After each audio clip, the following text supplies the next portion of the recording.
Hello guys, good morning. Eto, pasigla-sigla lang yung boses pero nahalata nyo naman sa boses ko na still pa rin yung sakit ko, may sinat pa rin ako. So kailangan kong pumasok kasi tinawagan ako ng amo ko, kailangan siya ng boss niya. Meron siyang gagawin sa office na importante. So kailangan ko pumasok. May sinat din kasi yung dalawang bata. So yan, sabi niya sa akin kahit mag-upo-upo ka lang sa tabi nila at matulog kayo ganyan. So naririnig niyo ba may ubo-ubo din yung batang maliit? Naku, uso ngayon ng flu guys, kaya kailangan yung kailangan yung maghanda ng gamot, ingatan ng sarili, ingat-ingatan ng sarili. O yan.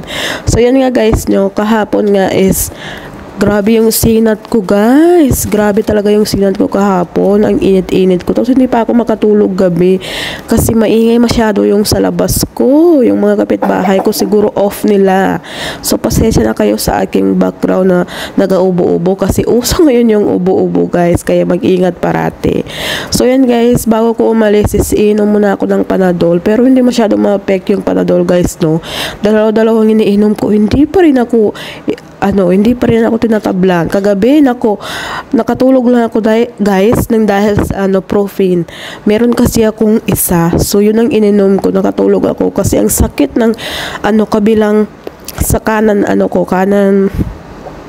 na ulo ko. Basta half yung sakit ng ulo ko.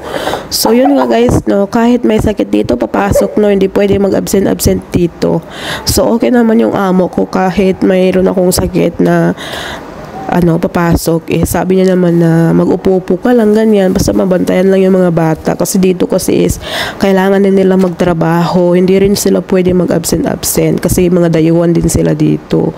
Hindi katulad ng mga amo, yung mga local talaga dito is pwede silang mag-file ng leave, ganyan. So, dito wala talaga yung mga dayuhan dito is kung emergency lang talaga na mga silang may sakit ganyan, so pwede silang mag-absent. Pero yung anak niya is sabihin ng boss niya is meron ko naman na ganyan, so wala tayong magagawa. So yan guys ganyan pa lang iniinom ko kapag meron akong ubo. Madali masyado malis yung ubo ko pag ganyan.